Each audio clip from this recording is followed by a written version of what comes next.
یہ اللہ کی جانب سے ایک ہدایت نامہ ہے، محبت نامہ ہے، اس میں کیا لکھا ہوا ہے؟ ہمیں کوئی دلچسپی نہیں۔ حضور اکرم صلی اللہ علیہ وسلم کے معجزات میں سے ایک معجزہ یہ بھی ہے کہ آپ نے احادیث مبارکہ اتنی بیان فرمائی کہ تعجب ہوتا ہے کہ آپ صلی اللہ علیہ وسلم کی 23 سالہ زندگی کے اگر لمحات کو دیکھا جائے، اوقات کو دیکھا جائے، اور اس کے مقابل میں آپ نے اتنی احادیث مبارکہ آپ نے کہی ہے، فرمائی ہے۔ اتنا بڑا ذخیرہ احادیث کا ہمارے پاس موجود ہے، لاکھوں کتابیں ہیں، لاکھوں، صرف یہ مت سمجھیے اسلامی لٹریچر کے اندر چند کتابیں ہوں گی، ایک ایک عنوان پر ہزاروں کتابیں لکھی ہوئی ہیں۔ تو بہرحال علم ہے، لیکن ہم علم سے بہت دور ہیں۔ اس کی وجہ ایک یہ بھی ہے کہ ہم نے یہ سمجھ لیا ہے کہ ہمیں صرف اور صرف اسی تعلیم پر اکتفا کرنا ہے۔ نہیں، سب سے پہلے ہمیں جو بنانا ہے اپنے بچوں کو بنائیں گے، وہ زندگی بھر خوب اچھی عہدے پر رہے اور زندگی بھر جو کمائے، لیکن ہر جگہ جہاں بھی رہے وہ ایمان کے ساتھ میں رہے، قرآن کے ساتھ میں رہے، دینی علم کے ساتھ میں رہے۔ اب تیسرا عنوان ہمارا تھا کہ گھٹتا ہوا رجحان اور اس کا حل۔ میں نے بہت غور کیا اس بات پر۔ ساری تباہی جو اس وقت ہمارے معاشرے میں آئی ہے، اس کے ذمہ دار ماں باپ ہیں۔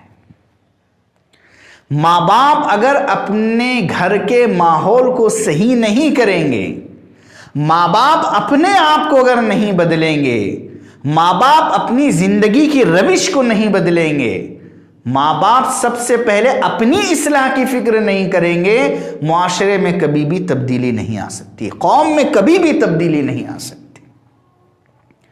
اور میں یہ سمجھتا ہوں اگر خواتین اس بات کو سنیں تو میں بہت درد کے ساتھ میں ان سے درخواست کرتا ہوں کہ اللہ کے واسطے آپ علم سیکھنا شروع کریں، علم سیکھیں۔ علم بہت بڑی نعمت ہے۔ علم سیکھنے کے لیے ہر گلی میں، ہر گلی کے اندر جس مکان میں انتظام ہو سکتا ہے کسی پڑھانے والی خاتون کا، ان سے قاعدہ سیکھے، قرآن پاک سیکھے، اردو سیکھے۔ اردو سیکھنے کے بعد میں فضائل اعمال میں حکایات صحابہ ہے وہ پڑھے، صحابیات کے کیا جذبے تھے دین کے لیے۔ بہشتی زیور ایک مسائل کی ایسی کتابیں جو خاص اسپیشل عورتوں کے لیے لکھی گئی، ہم وہ پڑھیں۔ اور اتنی کتابیں عورتوں کے لیے لکھی گئی ہیں کہ اگر وہ ان کو پڑھ لیں گی خود ان کی زندگی میں سلیقہ آ جائے گا۔ افسوس اس بات پر ہے، میں نے دیکھا شادیوں کے اندر 20 25 عورتیں جمع ہوتی ہیں لہسن چھلنے کے لیے، چاول چننے کے لیے، وغیرہ وغیرہ۔ نماز کا وقت ہوتا ہے، دیکھ رہے نماز کے لیے کوئی ہلچل ہی نہیں ہے۔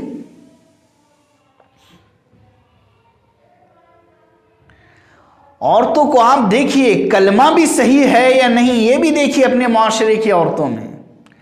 کتنی عورتیں ہیں جو بیٹھ کر نماز پڑھتی ہے اس لیے کہ ساڑی پہنی ہوئی ہے، بیٹھ کر نماز پڑھی نمازی ادا نہیں ہوں گی اگر کھڑے رہ کر نماز پڑھنے کی طاقت ہے۔ تو علم سے بہت دوری ہے، اس لیے اللہ کے واسطے ہر گلی میں انتظام ہونا چاہیے۔ اور جو وقت ہمارے پاس بچ جاتا ہے، گھنٹے 2 گھنٹے گھریلو کام کاج کے بعد ہم پڑوس میں جا کر بیٹھتے ہیں، ادھر ادھر کی بات کرتے ہیں، اس کے بجائے 2 گھنٹے کم از کم ہم ہر گلی کے اندر انتظام ہوں اور گلی کی عورتیں وہاں جا کر قاعدہ سیکھیں، قرآن پاک سیکھیں، اردو سیکھیں، وہاں پر حکایت صحابہ سنیں، بہشتی زیور یا اور بھی جو معتبر کتابیں ہیں، معتبر علماء کرام جس کی رہنمائی کرے، جس کے ذریعے ہمارے دینی جذبہ ابھرے، ہم مسائل پر عمل کرے، ایسی کتابیں ہم سنیں۔ دوسرا مسئلہ مردوں کا ہے۔ میں نے یہ بات عرض کی کہ مردوں کو بھی اپنے اندر تبدیلی پیدا کرنا پڑے گی۔ کتنی شرمندگی ہوں گی جب ہم اللہ کے سامنے جائیں گے اور ہمیں قرآن پاک ہی پڑھنا نہیں آتا ہوگا۔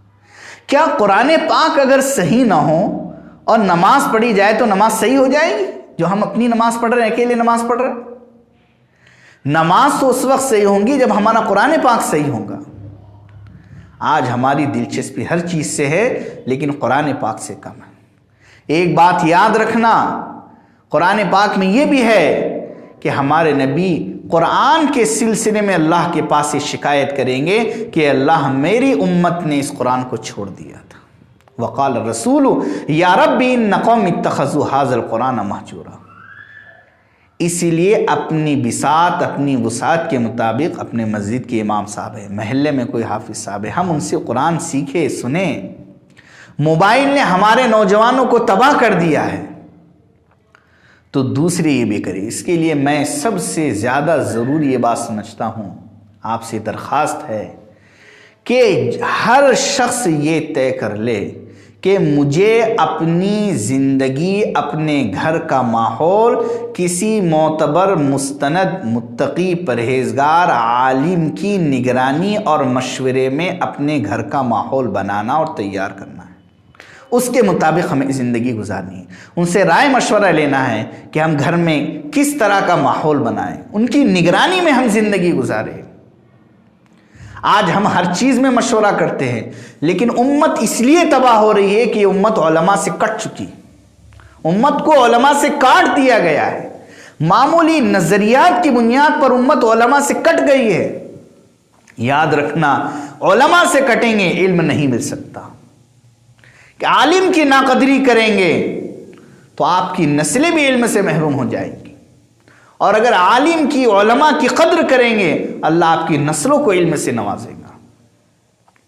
اس لیے خدا کے واسطے اماموں کی بھی ناقدری مت کیجئے، آپ کے بچوں کو اگر کوئی مکتب پڑھا رہا ہے ان کی ناقدری مت کیجئے۔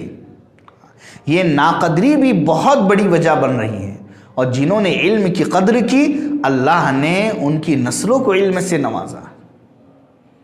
اس لیے ایک ماحول، اس کے لیے حل یہ ہے کہ ہم اپنے گھر کا ماحول، اس کے لیے ہم کسی عالم سے، کسی معتبر عالم سے مشورے کے ساتھ میں اپنے گھر کا ماحول بنائیں۔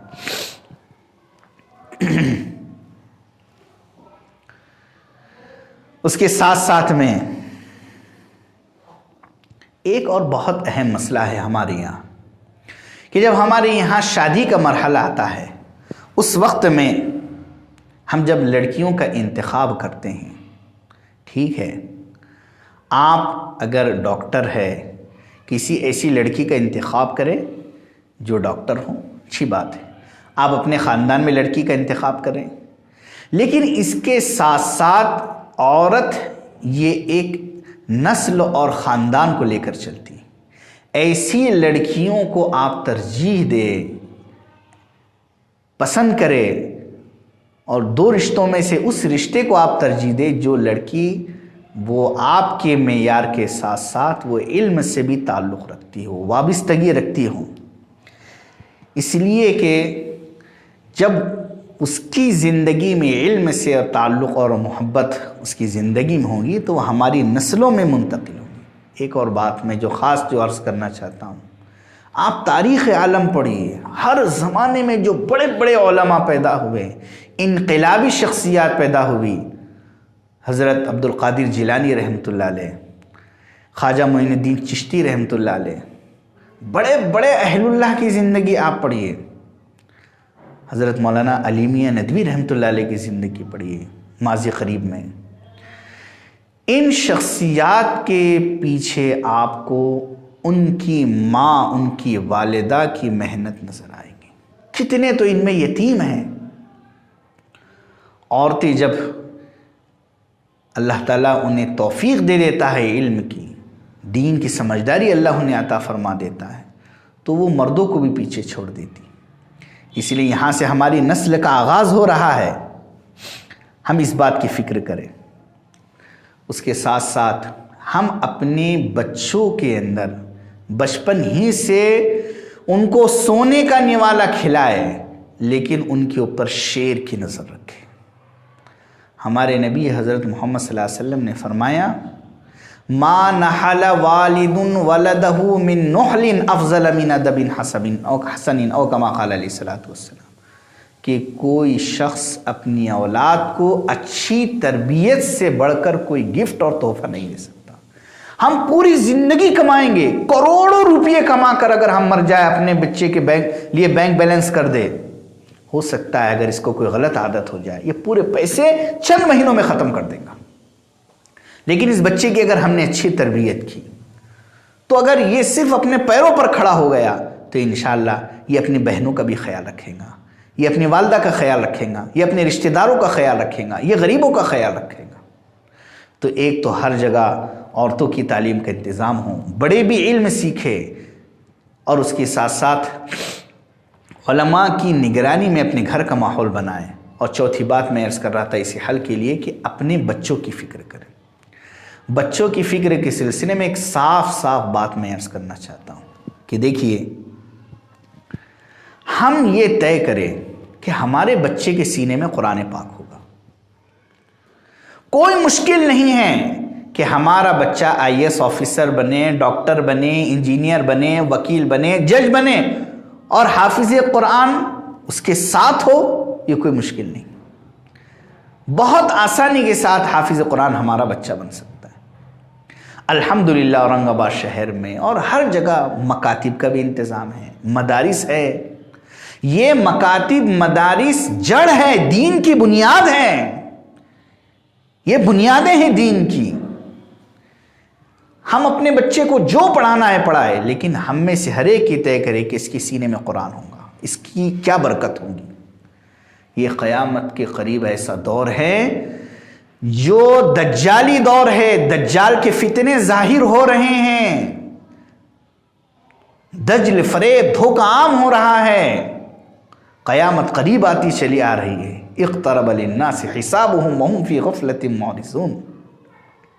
نبی نے تو فرمایا بعثت انا والساعة کہاتین, ہم ایسے ہیں, یعنی میرے بعد بہت قریب ہے قیامت. قیامت کے قریب فتنے ایمان والے کے ایمان کو ختم کرنا چاہیں گے. ہمارے نبی نے فرمایا کہ ایسے فتنے آئیں گے کہ ایک شخص رات میں شام کے وقت مسلمان ہوگا اور تم صبح میں دیکھو گے کہ وہ مسلمان کافر ہو چکا ہوگا. ایک صبح میں تم دیکھو گے کہ وہ مسلمان ہوگا اور شام میں وہ کافر ہو چکا ہوگا. حیران ہو جاؤ گے. اگر ہمارے بچوں کے سینے میں قرآن پاک ہوگا کیسے بھی فتنے آ جائیں گے, لیکن انشاءاللہ وہ ایمان پر رہیں گے اور ان کی موت بھی ایمان پر ہوگی. اس لیے میری درخواست ہے کہ ہم مکاتب کی قدر کریں. ٹیوشن میں وہ بات نہیں آتی. کبھی کوئی گھر میں پڑھ کر کوئی بچہ کوئی قابل نہیں بنا ہے, گھر میں اسکول نہیں ہوتا ہے, بچوں کو اسکول ہی بھیجنا پڑتا ہے, کالج ہی بھیجنا پڑتا ہے. ہم مکاتب کی قدر کریں, ان کے علماء کی قدر کریں, ہم مسجدوں کے اماموں کی قدر کریں, ہم مدارس کی قدر کریں. ایک بات یاد رکھیے گا, یہ جتنی انقلابی شخصیتیں آج دیکھیے, طیب اردوگان جو ترکی کے صدر ہیں, طیب اردوگان صاحب, یہ بھی مدرسے کے پڑھے ہوئے ہیں. ہندوستان کی تمام انقلابی شخصیتیں آپ دیکھتے چلے جائیں گے تو یہ مدرسوں کی پڑھی گی. مولانا محمد الیاس صاحب رحمۃ اللہ علیہ یہ دارالعلوم دیوبند کے ایک طالب علم ہیں, دارالعلوم دیوبند سے پڑھ کر نکلے. حضرت مولانا اشرف علی تھانوی رحمۃ اللہ علیہ دارالعلوم دیوبند کے پڑھے ہوئے ہیں, دارالعلوم دیوبند کے طالب علم ہیں. مفتی شفیع صاحب رحمۃ اللہ علیہ معرف القرآن جنہوں نے لکھی, یہ بھی دارالعلوم دیوبند کے پڑھے ہوئے ہیں. کتنے وہ لوگ ہیں جن کو آپ جانتے ہیں, بڑی بڑی شخصیات ہیں. یہ انقلابی شخصیات مدرسوں سے ہے. مدرسوں کو زندہ رکھنا, مکاتب کو زندہ رکھنا, یہ ہمارے ایمان کو باقی رکھنا ہے. خدا نہ خواستہ, صد بار خدا نہ خواستہ, جس دن مدارس اور مکاتب اس ملک سے ختم ہو جائیں گے, چند ہی سالوں میں یہ ملک اسپین بن جائے گا. میں تو آپ سے کہوں گا, اگر آپ کے دل میں ایمان سے محبت ہے, قرآن سے محبت ہے, تو آپ اپنی کمائی کا 10واں حصہ مدرسوں اور مکاتب کے لیے نکالیے. قرآن کے حقوق میں سے ایک حق یہ ہے, قرآن کے چند حق ہے. پہلا حق اس کو پڑھنا ہے, دوسرا حق اس پر عمل کرنا ہے, تیسرا حق اس کو سمجھنا ہے, اور چوتھا حق قرآن کو دنیا میں پھیلانا. یہ بھی قرآن کا حق ہے, اور قرآن دنیا میں پھیلے گا وہ مکاتب سے پھیلے گا, مدارس سے پھیلے گا. مکاتب اور مدارس زندہ ہے تو قرآنی تعلیمات دنیا کے اندر پھلتی اور پھولتی رہے گی. ورنہ جتنے یہ سکڑیں گے, آپ تو دیکھ رہے ہیں کہ حالات کتنے تنگ سے تنگ ہوتے چلے جا رہے ہیں.